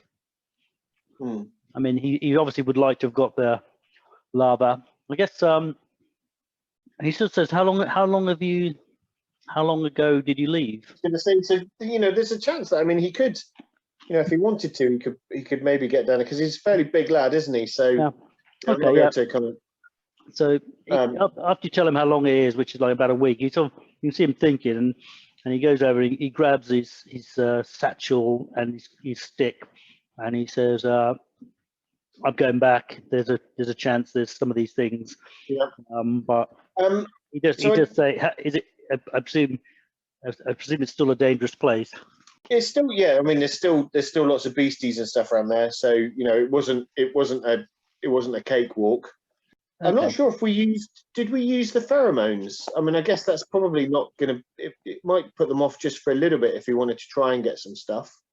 I guess you still got some left over from the druid. I mean, you could tell him the druid, it's the druid who gave it to you, wasn't it? Yeah, pheromones? Yeah. But I guess if you tell him, he could try, maybe go get some. I don't know if you got any left. You might have some left. I can't remember if we used it or not. I don't think we did. Did not use it in the end? Okay. Well, either way, I guess he seems like he's going off to get ready to go. Yeah. Whether he's going to go by himself or not, you don't really know. But he's clearly going to give it a go. Yeah, I mean, certainly we'll offer him that if we've got stuff left, or we'll offer him the advice that the druid is still in there. Because I mean, it might be that actually the druid wants to keep a couple of the ants. For something else, maybe, I don't know, that he can raise or whatever. Yeah, good point. Okay, so he thanks you for that, and he disappears out. He sort of like ushers you out, locks up, and leaves. I don't remember the cleric wanting us to do anything, but we will just go and see her. Occupant. I think she wanted the stingers, didn't she? Is that right? I'd forgotten. I'd have to look it up. I've got it on my cheat sheet, but I forgot to write Yes, it is. Sorry, it is stingers. I thought it was strangers that I'd written down. Stingers, yes. Okay. And do you know how many you've got? So I was kind of writing how many kind of bad guys I killed. I've got at least 10 soldier stingers. Oh, okay. Yeah, they're all top. So can you remember what she offered you? I didn't write that down. Okay. All right. So she looks at you and says, "Oh, well, what do you want for them?" She looks really pleased and like a little bit over eager, frankly. Yeah. She's a little bit reptilian in her qualities for some strange reason. She's a half elf or elf. She's got elven blood, but strangely, kind of gives you slightly the creeps actually. Oh, really? What god is it that she was? I'm not sure you asked. Don't know if I did. I didn't write it down. With my book, because she notices your hesitation. She says, "I can give you either money, or I could give you a healing salve for each stinger. It's like a cream." Yeah. And she holds up this small little vial like this. It's sort of like you just break the clay and you rub it on, and it will heal your ails. But it will take me a couple of days to have them ready for you. But actually, you could deliver this to my contact actually, and they would reward you more handsomely. Okay. Where are these contacts, and who are they? Well, looks a little bit kind of uneasy, but she says, "Well, it's a little bit curious.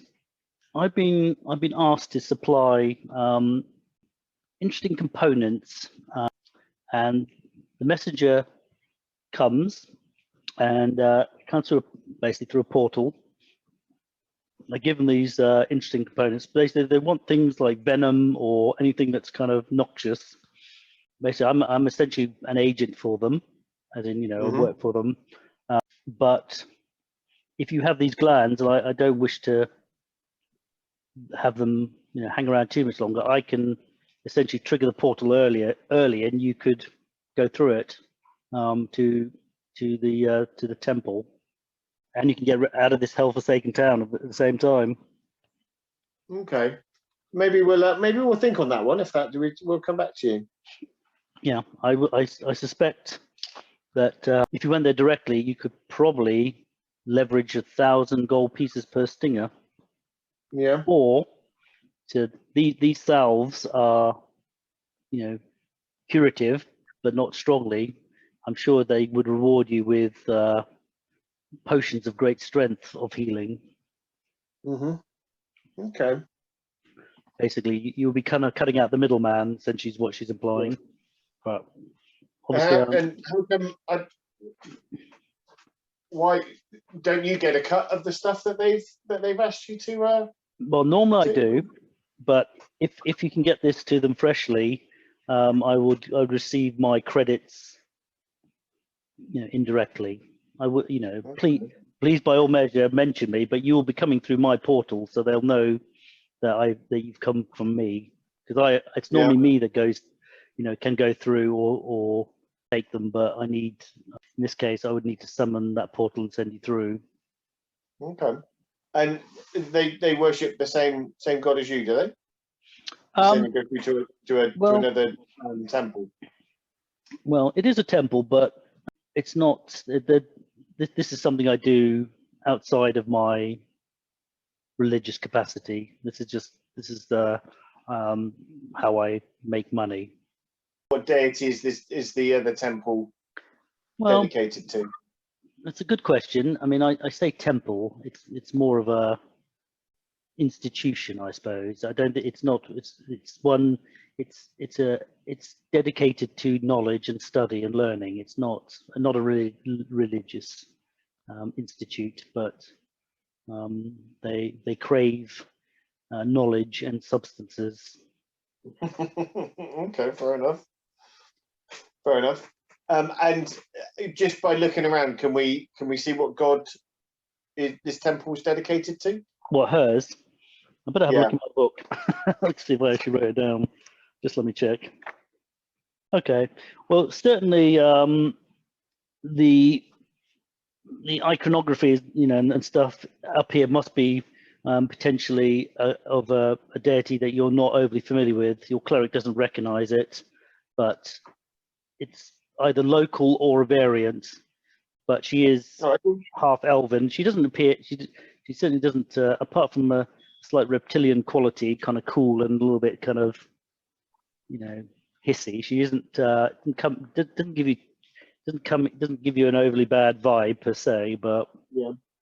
Okay, so I guess kind of cleric to cleric, the guys will have a chat and just see if she can kind of wheedle any kind of information about her god out of it. What's its name and what does it? It's probably a touchy subject, I reckon, to broach. Yeah. I mean, you might. I don't know if you've got magics you want to try, but again, it'd be a bit dangerous. Yeah. Okay. No, that's fair enough. Yeah. No, you're right. Yeah, absolutely. Broach, but if it was something you recognise or an entity, you could. I guess there's alignment languages, but you kind of, by speaking it, you'll be giving away that you're not the same alignment. But if you tried your alignment language and they recognised it, or a sign, I guess you could try giving off like a the equivalent of a gangster sign, see if they recognise your alignment. Yeah, I think I think we're good. I might do some investigation elsewhere on things. So anyway, she says tomorrow would be the correct alignment to go if you wanted to collect this treasure. So do you want to leave these here? I'll put some preservation magic on it for now. No, we're good. We're good. I think we're probably okay. Thanks, Dave. All right, fair enough. So then we'll have a chat with Zarot, Hive owner, the dwarf. Yeah. Okay. He probably actually approaches you when you're running out. He runs out and goes, "Have you cleared it? Have you cleared it? Have you cleared it? They say you've cleared it." So certainly the queen's dead. So queens, plural, as well. Yes. He's like this. Yes, he starts rubbing his knees furiously. Yes. He couldn't be happier. And he's like rubbing his hands. Oh, all that real estate. Oh, brilliant. Excellent. There's still quite a lot of beasties around there, though. Just so you're aware. We can clear those out. You go back. They'll go. No problem. The ants. That's it. Oh, I'm gonna. He basically starts like scribbling frantic notes down, like things he needs, rope and timber and orders, and like he says, I've already sent word to my cousins in the hills.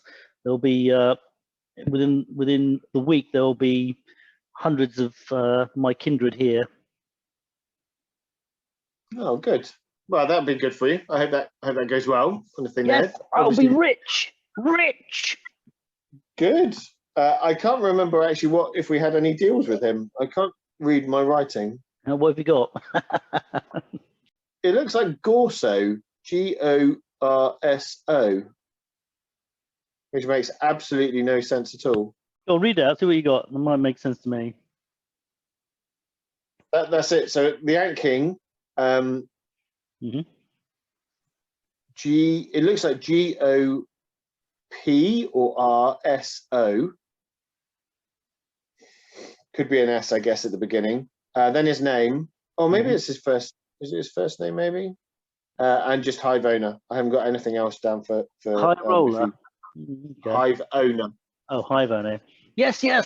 I own the Hive, and he produces a bag of about 50 coins. Now that's for your troubles. Yeah. Well, thank you very much. That's very kind of you. Yeah, great. I think you might have had a contract with him. We should probably go back and listen to that episode. Yeah, but I think we probably did as well. But I'm not sure what that is. Yeah, well, you look at your contract and you roll it out, and it seems to be whatever Inca is written with seems to be of very inferior quality, and it's very hard to read, if readable at all. Fair enough. I think he gave us a whole load of rubbish stuff to take with us, didn't he, as well? So, oh yeah, that was it. He had a tab at Thingamabob's place, didn't he? Gaster's place. Well, maybe it's Gaster you've got written down. Gaster. G-A. Could be. It doesn't look like it. Anyways, I think he might have promised you a profit share of the Hive, but your contract seems to be hard to enforce legally. Yeah. Yeah. I mean, I guess to be fair, I think he knows that the things are clear. I think I'm not going to particularly mention anything about the ruins or anything like that just yet. Certainly to him, they can kind of see what happens with those things if he is going to send. Yeah, what happened in Moria again? I'm trying to remember.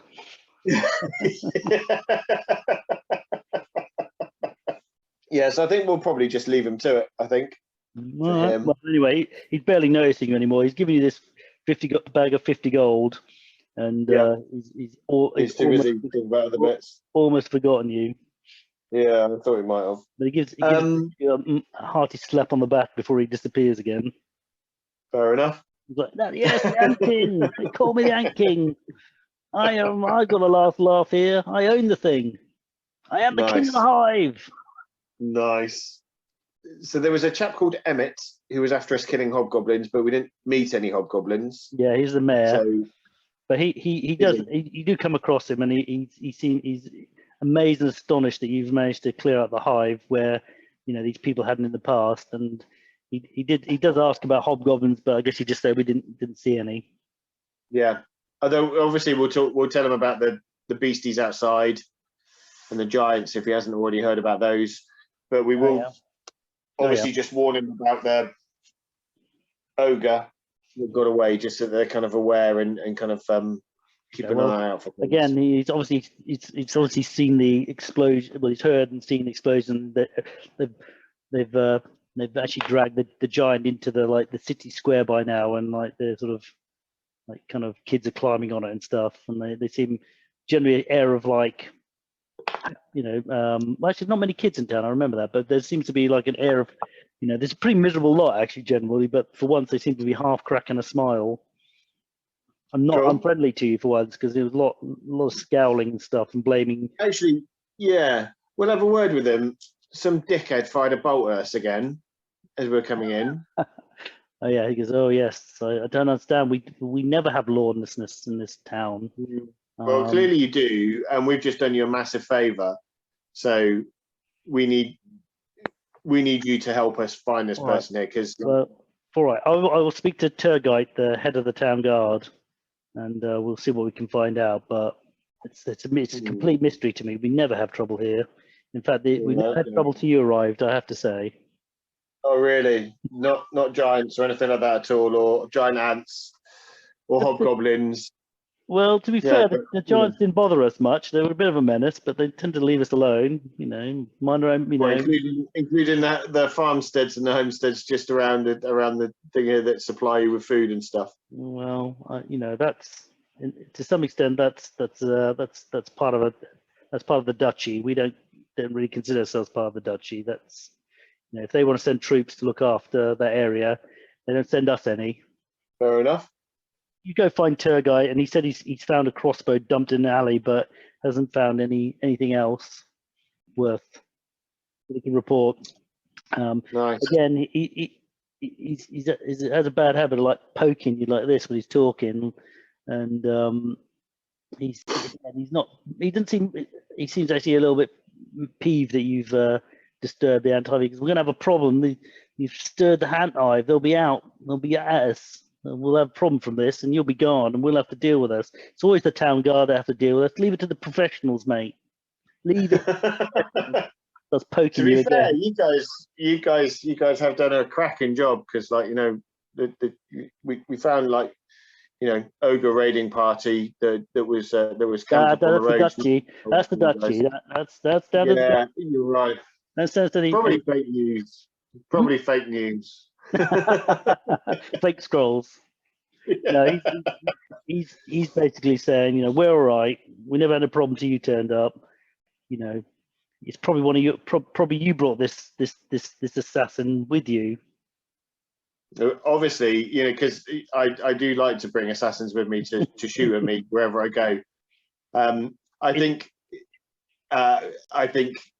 possibly, you know, there are a number of things that you're not aware of going on around here, and possibly you need to maybe be a bit more active in your watch. So he takes a big dig of a booger, he looks at it, and then got a bit distracted, starts poking you again, say, don't you tell me to do my job. We're professionals. We're not the freebooters like you. And a lucky Sunday is what I say. Okay, you can stop poking me, mate. Do you not know the 2 meter rule? What's that? You got to stay. 2 meter rule. He seems to be largely aware of the 2 meter. He's also got really bad breath, so you can't backing away from him. All right, mate. Bit of a scumbag all round. Anyway, cool. So we get nowhere. No more trouble. Any more trouble, and you'll have to sling your hook, I'm afraid. Wow. Yeah. Okay. So I think we'll head off to. All these guys are dicks, aren't they? I think we'll head off just to get rid of some of the rubbish to Gaster. Okay, so Gaster's the sort of local. He seems to be the money man of the town. He seems disproportionately wealthy for a person in this town, but you kind of don't know if he's a middleman with contacts. But he's very happy to take these dirt lobsters off you. He pays you very good coin for them, 50 gold pieces each. There's a few rejects, but I don't know how many you've got, but you know, it's lots. Good money, and you know, he's like seems pretty happy with that. And he says there's so I haven't seen Patoli. She took you out, I understand, on this trip out. Yeah, she took us out and she left us as well, actually, to be fair. So, you know, a little bit miffed at that, to be honest. She kind of dodged off. Left you? Yeah. So when we got into with our first kind of bits and pieces of kind of potential trouble, turned around and she was gone. So we just assumed that she'd come back here to you guys.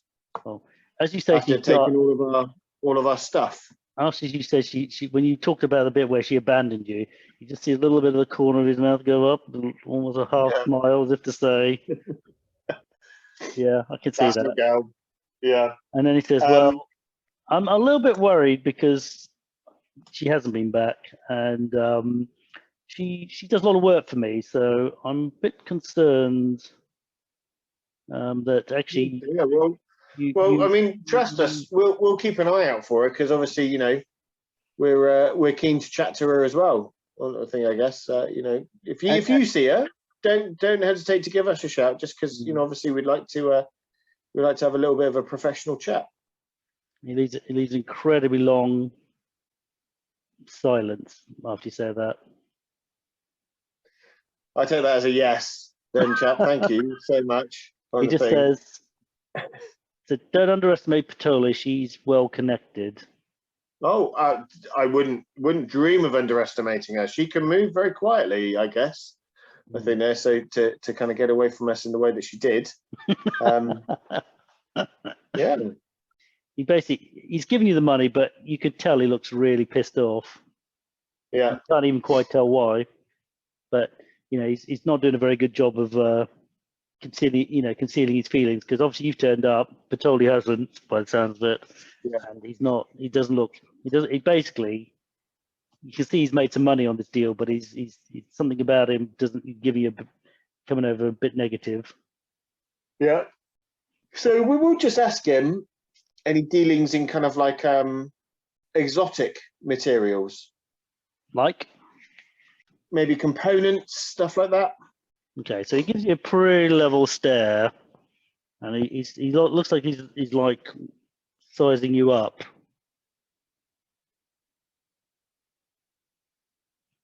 I mean, obviously, you know, if that type of stuff is beyond what you can supply and stuff like that, then, you know, obviously we'll probably have to go somewhere more well established and well connected than here, I guess. Are you buying or are you selling?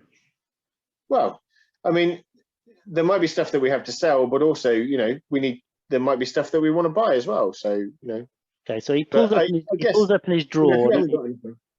He pulls up in his drawer and he looks in it for a second, and then he closes his drawer, and he looks back at you. Fair enough. I guess you haven't got anything there, so we won't continue to bother you. You seem like a very busy man. So what have you got? What have you got? Well, you've obviously got something. What have you got? Well, we've just been in, you know, the Hive with lots of exotic creatures. Potent, you said. What kind of potent? Like obviously, mandibles and components. You know, for potions and other bits and pieces. So. Something toxic, maybe. Well, I mean, there were plenty of things there that kind of that weren't particularly nice. So yeah, we're just wondering if you have any of the kind of similar things or anything like that at all, or if you're in the market for buying these things, or know anyone that would like to buy these things. Obviously, you know, we could probably give you a bit of a commission on those things if there was anyone that you knew of that kind of needed these things. But you know, I guess. Yeah. So it gives you another level stare. You can see he's thinking. He says, I think I know some. I could probably take anything like that off your hands, and maybe I probably have a contact that maybe might be able to use anything that's potent. Okay. All right. Well, obviously, we'll have a think about it. I guess we can kind of see. I mean, hopefully, if when Patoli comes back, I guess she probably was looking at all the stuff that we killed and stuff like that, and she may well have been able to get other things as well. So maybe those things joined together might make something even more potent. So I guess we can maybe wait for her to come back and work on those things there.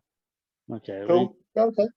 He's kind of you sort of notice he's kind of like overly, he's a little bit overly clenching a knuckle, as if he's like a bit kind of. He's like calm, but you kind of pick up. He's got one of his hands, his knuckles are all white. He does not look. Yeah. He's trying to give the impression of being happy or content. He's sort of leaning back, sort of, but he's kind of like that. Fair enough. Yeah, I think we'll just leave him. Leave him at that. There was also, I just cut through some of this. there was this guy Clypus. I think he was a leader of the Formic Widow and Widowers. He had like a war chest. He was willing to, so when he hears you've destroyed the thing, I guess you've got evidence of the Queen's head or something.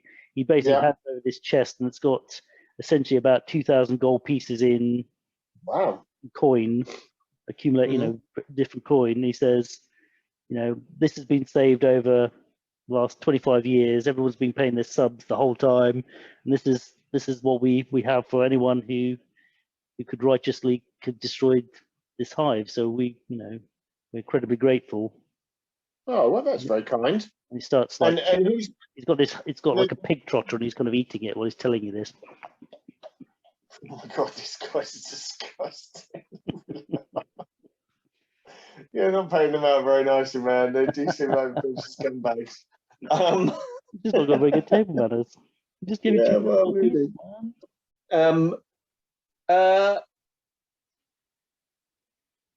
Who's been paying their subs? I mean, is it worth kind of using a bit of this just to kind of do a like a feast for everybody? Just could do. He basically says that basically anyone who'd lost a child or relative in the kind of all the young people who perished in the attack on the hive, or basically everyone who had relatives that had felt that loss had been giving money from their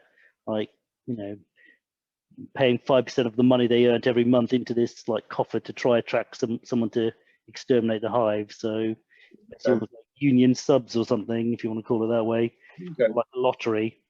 So basically, it's mainly been the sort of town folk of probably of low income. They've been paying most of this money over a long time. Yeah, for real. Okay, well, I mean, maybe okay, well. We'll maybe come back to him with something anyway. So, okay, cool, lovely, thank you.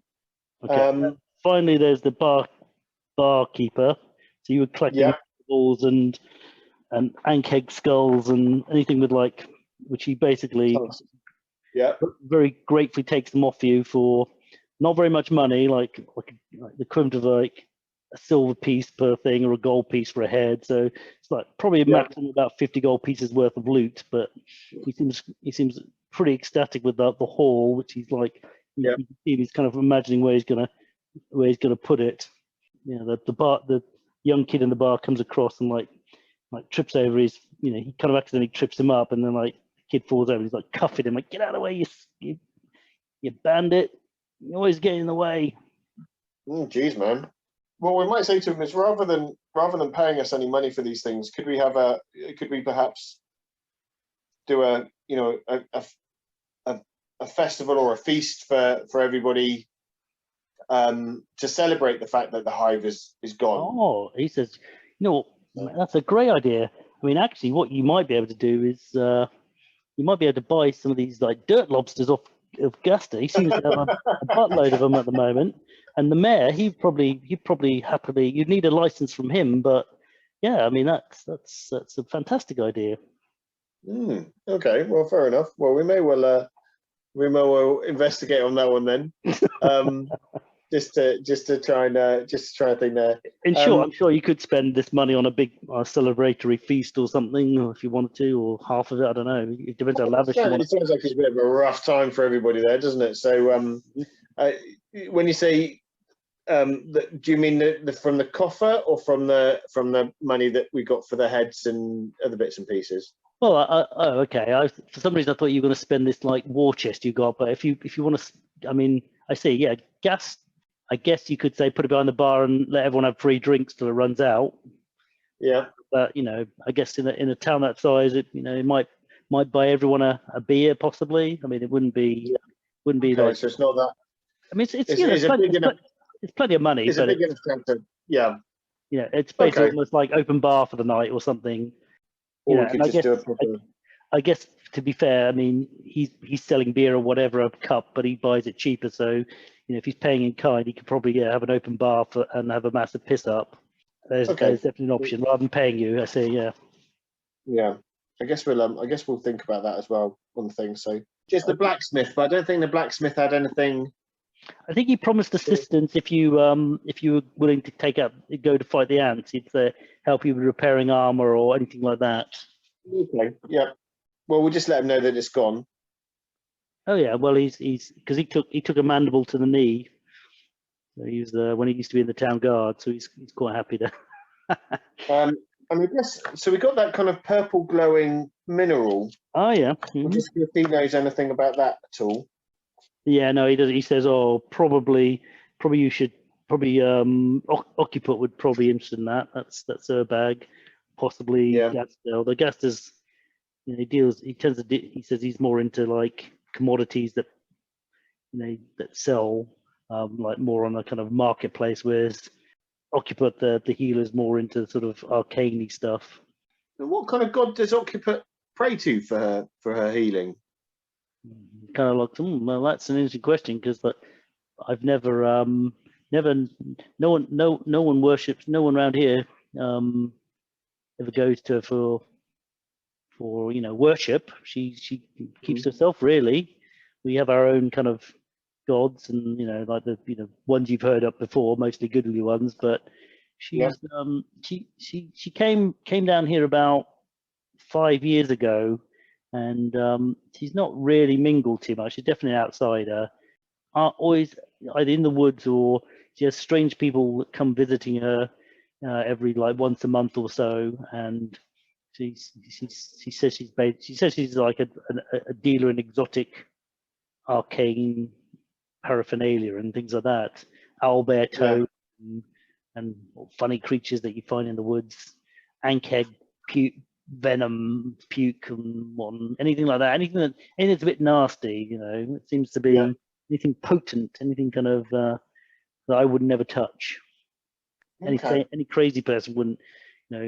Ankegs we do have them in the outer regions, and they'll take cattle and things, but they also have this digestive juice that if it gets on you is, she once asked the town guard if they would go try catch her an ankeg, and of course they said no.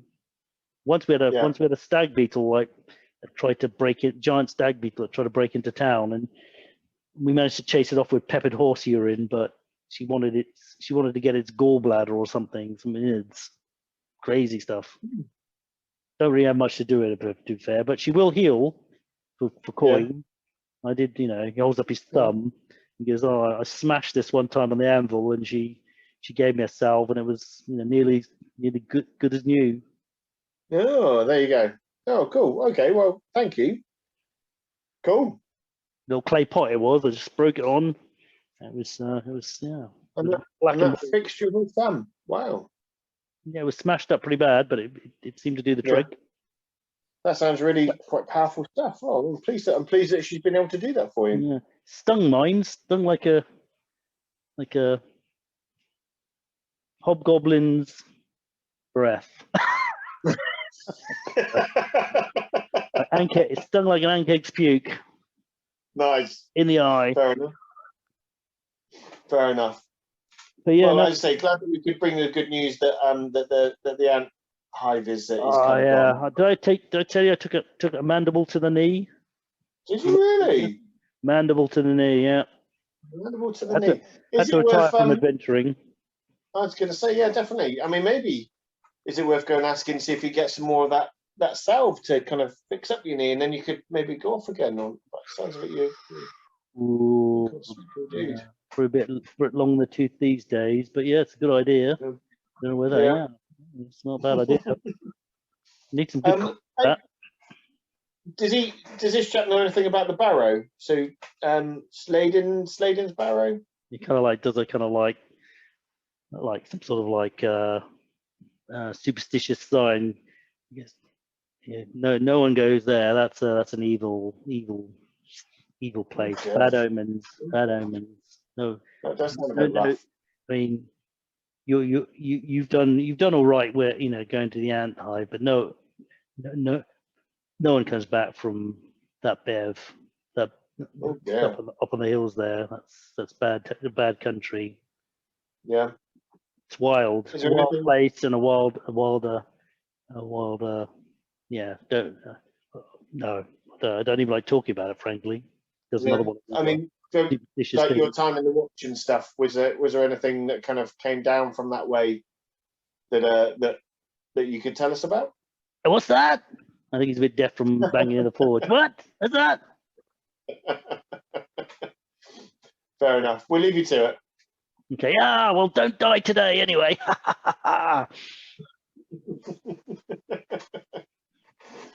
Cool. Banging away at the metal. Lovely. All right, dude. Okay, so there's a few threads for you to think about. I don't know what you're thinking, but you know, if we had 2 hours, we could do a bit more around the houses. But I'm happy to run. If you've got, you know, it's up to you. If you've got any more questions or anything, I'm happy to do it, or we can pick it up next time. You're cool. I might have to pick it up next time, mate. Yeah, it's going to be expensive. You have to buy those dirt lobsters back from Gaster. Yeah, for real. Have you got any thoughts? Or what's your general leaning? I don't want to hold you up too late, but just thinking. Yeah, I mean, Gaster's a bit of a twat, isn't he? So I don't particularly like him. Obviously, the whole occupant kind of cleric-y thing, I think you've already gathered. I'm kind of slightly intrigued by that to kind of see where that goes on the thing. I think there's obviously something kind of a little bit nasty / naughty going on there.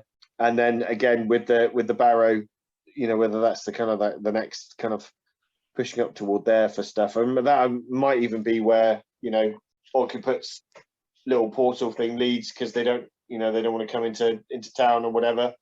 From there, it could be something that's just a little bit more kind of more expansive than that. So kind of going, you know, a lot further away. It kind of, all of that type of stuff kind of sounds slightly kind of Drow-esque / kind of naughtiness, evil kind of things, just doing evil things for evil's sake. Yeah, there's some interesting things there. All right, well, I'll leave you. I'm quite keen to wind Gaster up about Patoli though. So just the thing there. Yeah, something weird going on there, I suppose. I guess. Yeah. And there's an assassin still on the loose. There is still an assassin on the loose. Yeah, absolutely. Which Patoli kind of obviously lied about before, saying that they were gone. Yes. Yeah. Not a very good shot this time, though. I can't believe I rolled 19 that time. It would have been hilarious. Yeah, man, that was just, oh my god. I thought that almost, yeah. I thought I'll just roll a random encounter just to see if anything, because I did that when in this module. There's basically when you come into town, there's a chance of something happening the first time, and I just thought, I wonder if the assassin's still there, possibly. Let's just see if he comes up, I'll go with it. If it doesn't, I might leave it. Yeah, love it. Right, whatever. That's very good. I guess you should probably less behind the scene, the better. Leave it a bit more mysterious. All right. Yeah, okay, dude. I think so. It's good.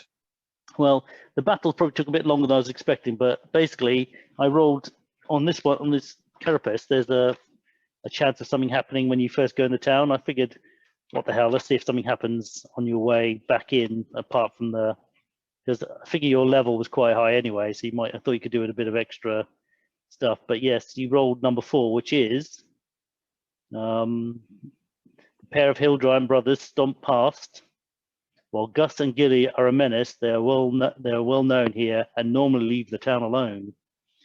But when I was reading about Hill Giants, it was interesting. When I was reading the Hill Giants, they have there's a chance of like various things they have in there, and one of them is ogres.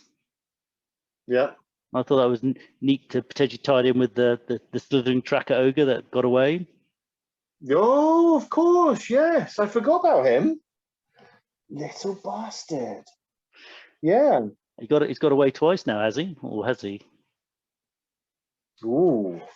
Don't know. We belted him for a fair amount, didn't we? Certainly did. 27 or something, I think. 26, 27. It's pretty large. Right. Right, yeah. dude. I'll go easy on the recap, because we're gonna have a chat another time. But we might maybe have one. Maybe if you're happy to keep playing the same gang for a little bit longer, I'll get you to play test something else for me. Yeah, absolutely. No, love to. Yeah, it's really good. Yeah. It's a bit awkward playing all those characters, I know, but it's difficult. And I think some of it is, you know, when we kind of then look at it and kind of go, Perrin armor class 10. What? It's like, well, how many levels is he? And he's only got that. So you know, maybe I might try and see if we can, you know, we got a fair amount of gold now, so whether we can possibly I see. Yeah, that's true. buy or anything like that at all, just some stuff just to make them just kind of slightly kind of toward my style of playing as opposed to no, I don't know, but you know. You did find a few bits of loot in the Yeah, there's a few bits there that I need to I do need to do a few things on. So there's definitely a few bits written down. Yeah, you got the ogre's leather, and you found some other. Sorry, the hill giant's leather, his cod piece, and there was a couple of things you found in the ogre lair as well, which you haven't looked at yet. Yep. Some bracelets and a necklace, and then there's. You could do that offline if you like with the with text messages, or just wait to do it before you set out. If you're going to set out anywhere, if you're happy to do it text messages, that would be thing, because there's also a ring of dolphin ring with a dolphin on it. A dolphin and something, wasn't there? Okay, yeah. Yeah, dolphin and oh fucking, I can't read that. Amphira or something? Is it like a? It is